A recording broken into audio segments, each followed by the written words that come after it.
What's up, everybody? I'm James. I'm Marcellus. Welcome to another episode of Issa Kickback. Oh yeah, we're in a new spot, baby. Yeah, we're just getting started. I'm happy to be out the crib. I ain't gonna lie to you. I know that energy shift for you is probably amazing, huh? Yeah, it feels good, and but I do want to say, man, help us decorate the spot. Yeah, what should we put up? Like, give Yeah. us some ideas. Yeah, I would love to show it off a little bit more instead of just plain white walls. But until then, y'all know what we're here to do. We're here to kick it, and Marcel's gonna get us started with the vibe check. Yeah, I got y'all.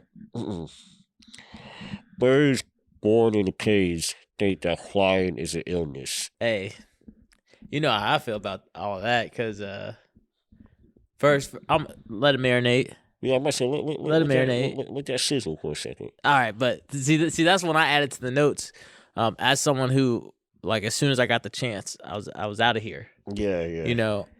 You were fast out of here too. So it was like, man, I was traveling for spring breaks. Mm-hmm. You know, I was going to see my mom's in the city. I'm down in St. Louis for Mardi Gras. I'm going to see my home. Titties. Yeah, I'm going to see family in Carbondale. You know, I got friends in Indianapolis. I'm on road. Yeah. I got friends in New York. I got friends in Pittsburgh. I'm on road. I got homies in Florida. I'm on road. So what birds born in a cage think flying is an illness. So many people don't experience the world we live in. Absolutely. And they're so stuck in the ways. But when you hear that, what do you kind of? I agree with that. Everything you just said. But I kind of moved around a lot when I was a child. But as an adult, and I'll be honest, I kind of think of you when I see that. Because you're someone that takes a lot of chance. Not just with your travel, but in your personal life. That's true. So seeing you do a lot of the chances that you take with the club, with putting on the bets for other shows, for doing a podcast with me, like, you take a lot of risks and a lot of chance, and you're not afraid. You went back to school to get your degree. You took a chance. Yeah. So that inspired me to, like, take my own chances. And I guess, for lack of better words, seeing you fly helped motivate me to get off the ground and fly myself. Yeah. So thank you for that, because and other friends as well, like JB, he moved away and spread his wings.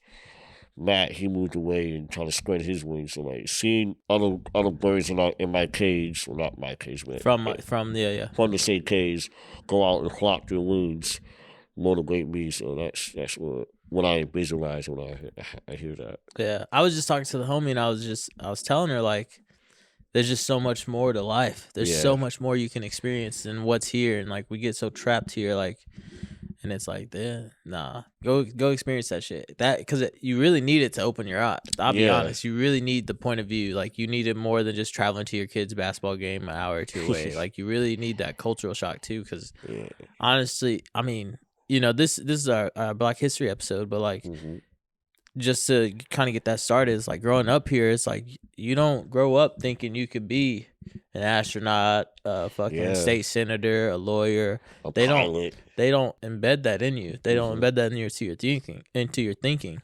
And so, I'm fortunate enough to be part of Alpha Alpha Fraternity Incorporated, where I went to a luncheon, and one of my brothers is a senator. Wow. I'm having a casual conversation with the senator. He looks like you. What? Do you feel me? And it's just like, okay, I got fraternity brothers that are entrepreneurs, successful. Yeah. They're entrepreneurs that aren't, like, doing, like, hair or, I don't want to say stereotypical things, but the things that normally our first choice. Yeah. Right? But they're entrepreneurs doing other things. And it's watching them be successful. And it's like, man, I never would have thought if I would have stayed in my cage, back to the vibe check. Wow, yeah. And I don't know. It's just, there's so much to the world, and we're capable of so much. To kind of stay in where we're at, there's a big world, like, actual world. Yeah. Like, I've yet to travel overseas. I know you have. But, like, imagine hopping on a plane and landing in Africa. Yeah. Landing in Tokyo. Landing in Australia with the kangaroos and shit. Like, yeah. like, just imagine that. Like, and even now with social media in our day and age, you can kind of see that, but it's nothing like living that. Yeah. You know, But you have to go out there and go get it. You have to do it. You have to buy the ticket, but you also have to get on the flight. Yeah. You got, and one thing I've noticed coming back and being back here is like, as someone who knows success is scary, because I even faced that, like, success is scary. Like, you have to push yourself to do things, but it's like, people always say, what if the negative thing happens? But what if the positive things happen? That answer can also be scary. Yeah. Cause it was like, what if I go to Texas and I have to come back here? Now I just miss Texas. Yeah. Yeah. And we got a homie that's experiencing that. And it was but it was like, was it worth it? And it was like, yeah, because I got to experience Texas. Yeah. I just miss it. Back what I was saying was, I saw this quote where it was like, white America's greatest fear is a violent retaliation from blacks and being treated in the same way they've treated black folk. When you look around in certain neighborhoods, especially low income, majority black and brown people, they do certain things and certain tactics to keep us where they are. When I say they, I mean we. They keep pawn shops, they keep checking cash balance stores, or whatever you call it, liquor stores. There ain't no fucking like Whole Foods. There ain't yeah. They put a Sable out there. They don't put a Whole Food there, or fresh fruits and veggies. They put a fucking McDonald's right there. They don't put a whatever nice restaurant. You know what I mean? Like, they do things on purpose to keep us down. And we also have to keep in mind, the black dollar is the highest dollar in America. It's the most spent, and we don't spend it on ourselves. We spend it on them. So that's that indoctrination for you. Exactly. So, and then when they get tired of us, they gentrify us and they buy all the blocks, all the buildings. I mean, if you look around Quincy, I don't need to say much, but if you know, you know. Facts. It happens everywhere. It's happening in small towns like this. So it's designed like that for a reason. Yeah, and then it's not just an accident. I would agree. I would go even a step further, because as someone who's just acknowledged the fact that racism is a poor people's debate. Yeah. Right. We're in a classism war more than we are a race war. The races come from white people who don't know how to capitalize their white privilege that they have. Right. They get to walk in the store, and if they don't want anything, they get to walk out without feeling weird about it. Yeah. Oh my God. Yeah, you know what I'm saying? That's a trigger, low key. Yeah, and let me get this little stick of gum so they don't think I'm stealing from their ass. But I would say I would say today more than ever, it's more classism. But don't get me wrong, racism's still very much real. But I liked that quote struck a nerve with me, because I'm someone who. Are you familiar with who Jane Elliott is? The name sounds familiar, but I'm not gonna lie, it's probably been 100 years since I heard it. 100 years? Type shit. All right, so Jane Elliott is she's 91 now. Damn. Yeah, but she is a teacher who fights against bigotry, racism, all these things. And is this the white lady that used to be on yeah, she's been on TV. She's done a ton of interviews, and really what now I bring up Jane. There's other people I can bring up, right? But I bring up Jane because I feel like our listeners are going to be more receptive to a white lady. To be honest. Yeah. No offense, y'all, but like, let's be real. Yeah. But this is a white lady who teaches the truth about it all, and so she did this experiment with third graders. It's called Blue Eyes, Brown Eyes. Oh. Right? And so this experiment Hold on. Blue eyes, brown eyes? Yeah. Okay. And she tested it on third graders, right? So backtrack. Her title really is American Diversity Teacher, right?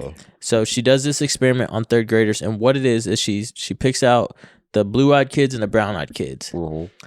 On day one, the brown-eyed kids are considered superior.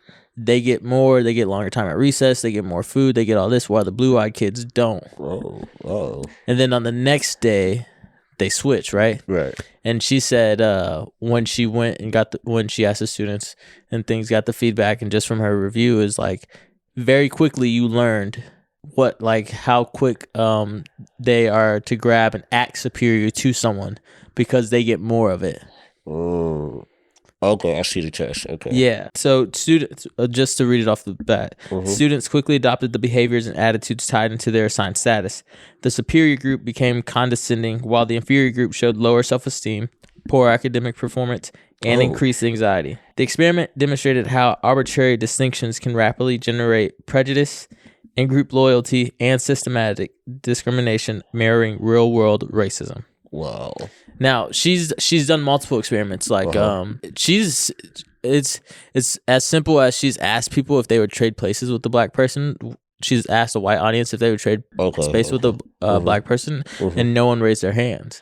And so then she would be like, "So you see what they're doing to black people? That's why you wouldn't trade spaces with them." Exactly. So which is different because there's kids here today. There's white kids here today. You know, they're in the tribe, and you know they feel like they would fit in to be black, but a lot of them wouldn't last a day, because as much as you think the guy is sagging his pants down the street and you think he radiates all this confidence, everyone else that looks like him knows that dude's probably the most anxious, insecure dude. And scared out of his mind. So he projects like he's something he's not. He projects being an alpha, but like in reality, he's probably just scared and just wants to make it home. Yeah.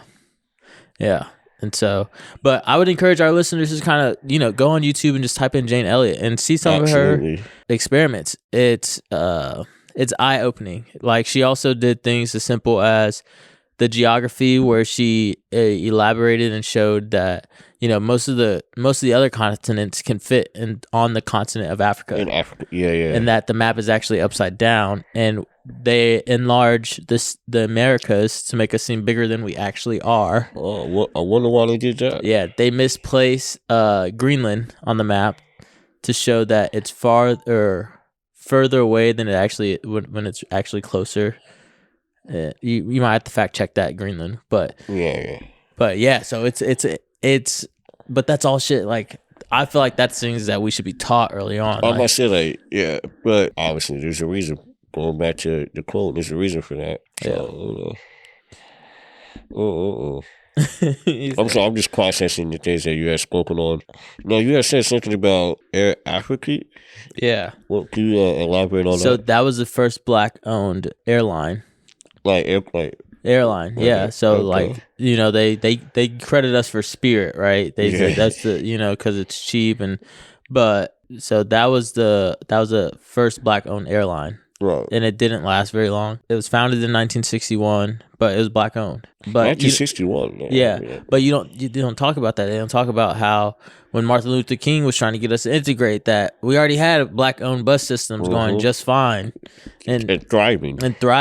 They don't talk about the black communities that were thriving, and they don't talk about how every time a black community is thriving, they flood it, set it on fire. Or kill everybody. Tulsa, Oklahoma, Black Wall Street. This is a town. Oscarville, GA. Yeah. There's a ton. I must say, there's a whole list of it, but and it's unfortunate. It's sad. It's sad. And so, go ahead. I was gonna say, it's even sadder that like we're not taught this during quote unquote Black History Month in school. Yeah. We just talk about Martin Luther King and slavery and then move on. Yeah, and that's the indoctrination. I went through my daughter's backpack last weekend. They had something about Martin Luther King. I had to sit her down. I was like, yeah, they killed him. The same people that want you to learn about him killed him for what he was teaching. But that's because Martin Luther King was like, yeah, I fucked up. Yeah. You know? And in layman's term, like, he fucked up, you know? But he was also a wild boy. Yeah, I mean, you know, I have you ever seen any proof of that? I've just read about it. I'll be honest. I just read about it. I've read everything else too. So like, because like his daughters and stuff will be like, no, but you know that's also his daughters. So, that's what I'm saying. Like, I ain't gonna say what I'm gonna say, but you know, read between the lines. Yeah, there's also a lot of people don't talk about that on the Titanic that we had 13 nobility families on the Titanic. Yeah, you know, and why? I mean, also we all know the conspiracy with the Titanic, as they were trying to get rid of so they could bring in the federal banks into the states, right? But that's the conspiracy theory. Yeah, because the people that were blocking them from bringing in the Federal Reserve, which is Israel. Yeah. So the people that were blocking them bringing in the Federal Reserve here, because now our country's pretty much ran by. Yeah. Now I don't know the facts. I don't come from. Oh, now you don't know the facts. I don't know. I don't. When it comes to Israel and all that shit, I don't know. I'm with you. I'm trying to survive Quincy, Illinois for now. You feel me? I feel you. Yeah.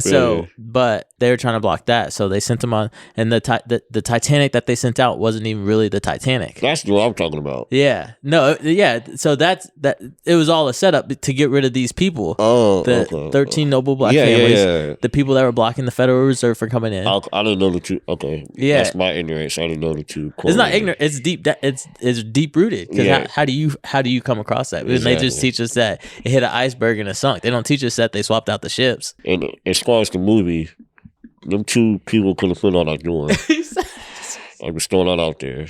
Leo, had to die like that.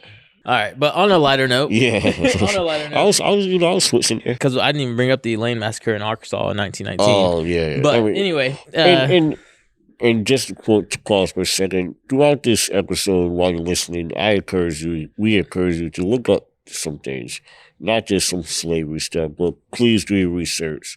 Look into actual African American history and educate yourself, because I'll be honest, I learn a lot every time we come up on this episode and we take time of our days to learn some shit.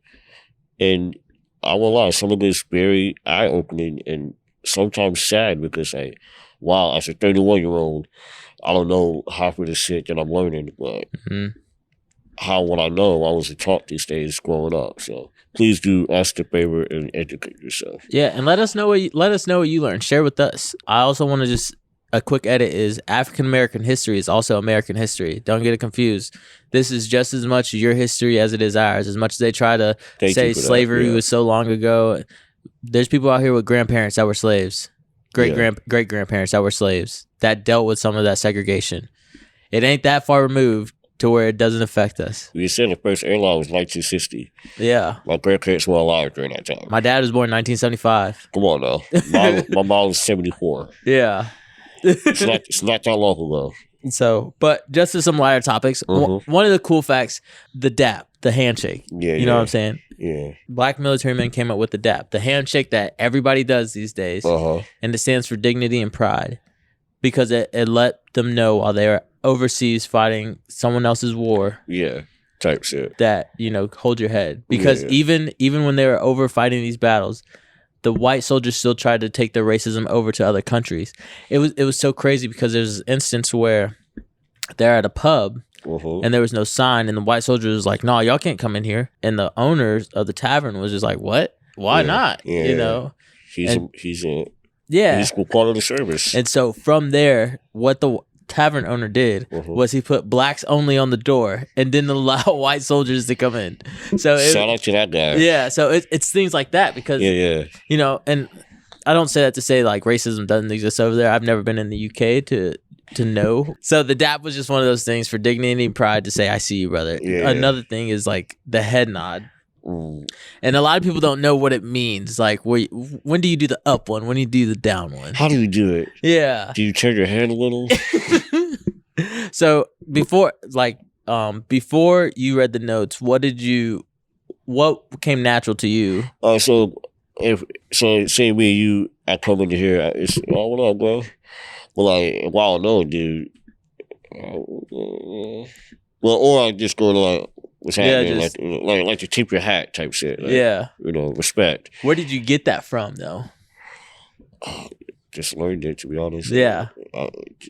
And see, that to me, the nod was a fascinating fact, because it came natural to me that when I see my elders or a man I don't know, I always, if it's the homie, "Yo, what up?" You know what I'm saying? Shit, And so, and the up really just does mean like, "What's up?" It means "what's up." But when you go down, it's just acknowledging and giving respect. Like, "I see you." Yeah. Because I always felt like the milkman back in like the old days with like the milk cartons, like the glass milk cartons.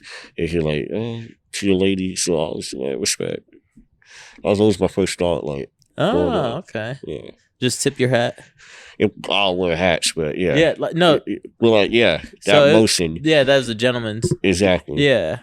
Oh, I see that. But the black and white movies type shit. Yeah. Oh no, I'm not even gonna open that back up. But Yeah, do your research. when They used to paint their faces, bro. That's crazy. Do your research, man.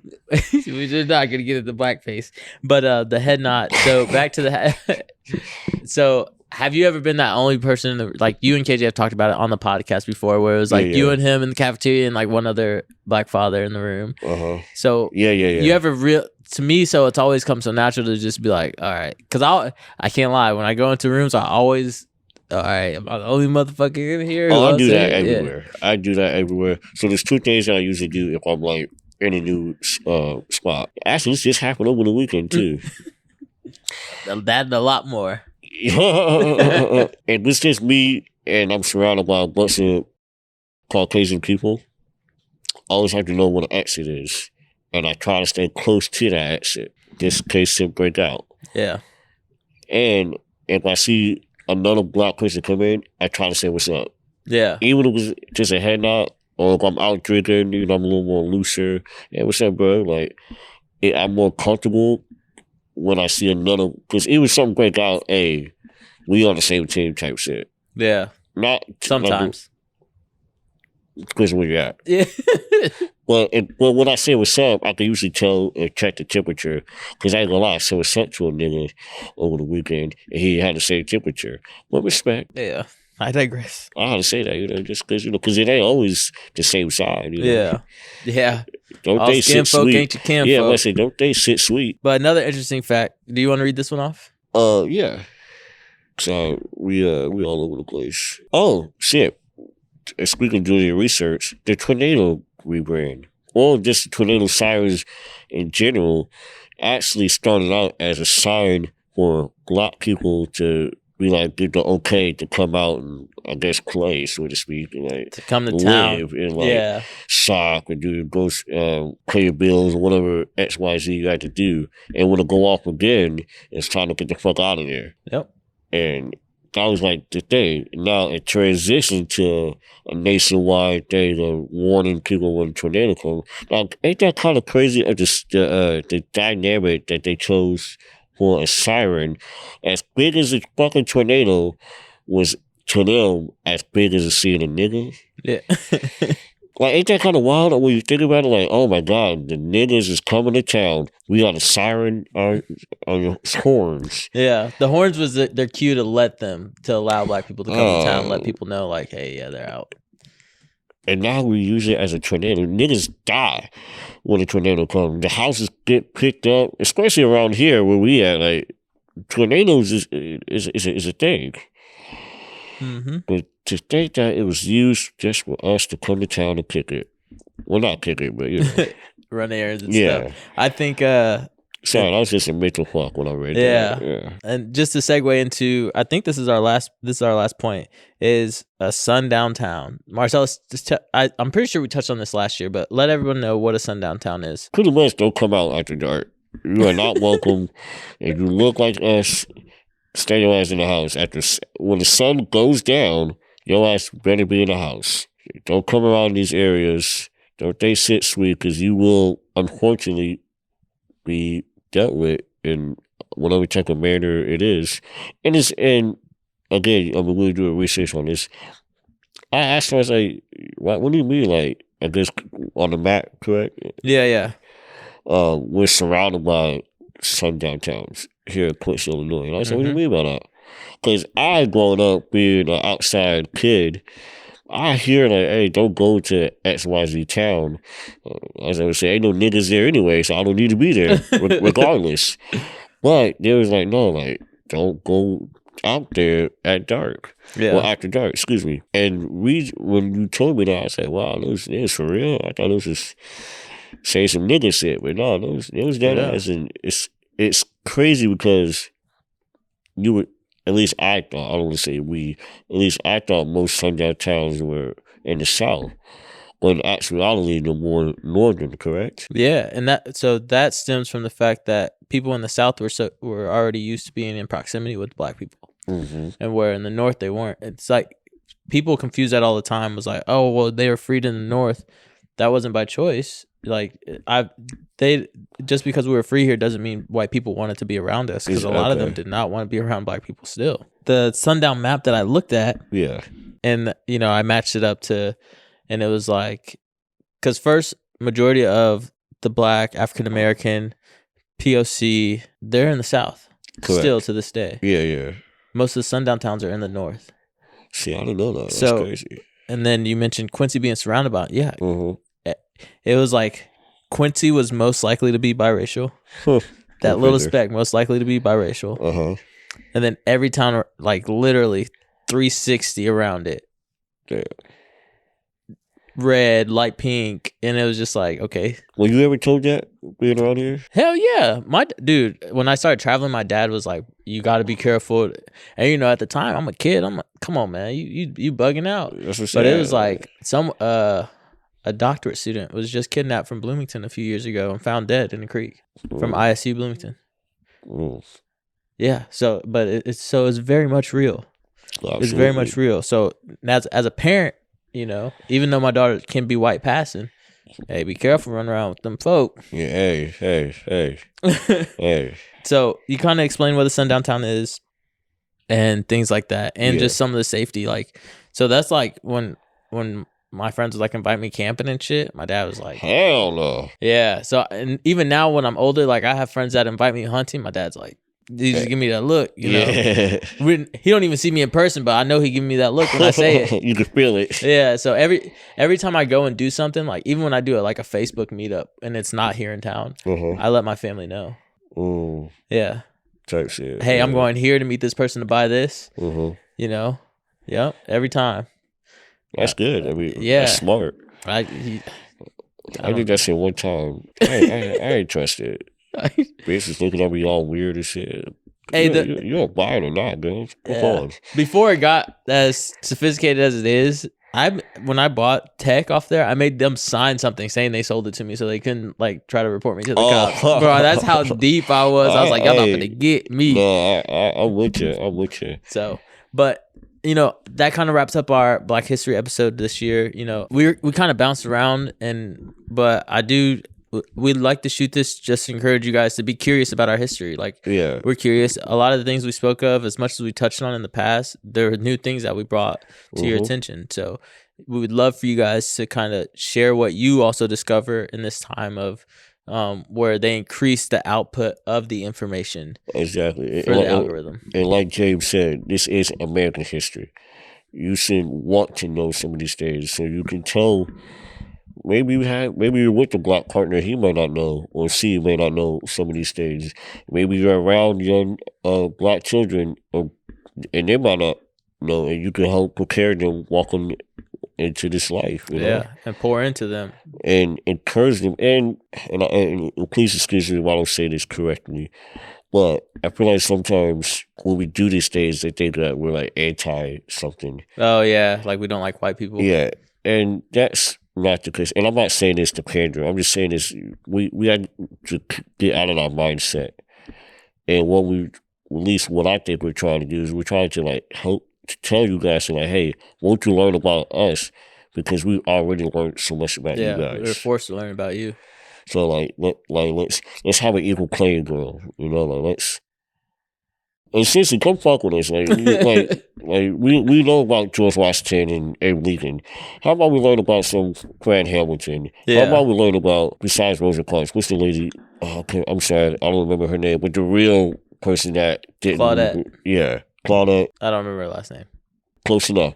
Claudette. We talked about it last year. Yeah. But I'm saying Huey Newton. How about we learn about some of these black leaders who Huey Newton actually fought with, was it Huey Newton? Fought with who? Hispanics and white people. Oh, yeah. The Rainbow Coalition. Exactly. As part of the Black Panther to help feed, clothe, educate young children. They killed that man at 21. That's how powerful he was. If that's not saying something. Because he brought people together under their own initiatives. White people had their own thing to go against racism. Latinas, the Hispanics had their own thing to go against racism. And he led the way at 21 to bring us together, and they killed him for it.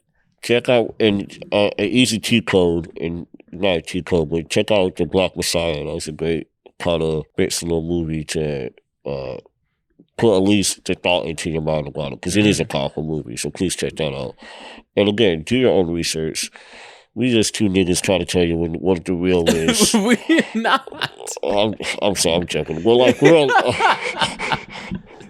I'm trying to be light because honestly, a lot of this is really serious. It's heavy, yeah. I am trying to like lighten it up, but it's some deep stuff. No, it really is. It does get heavy. Because it's heavy, it doesn't mean it's not worth to read. Yeah. So please do us the favor, do yourself a favor, do the future generations of this country the favor of getting educated. Any last words? No. With that said, I'm James. I'm Marcellus. And this was a Kickback. Peace.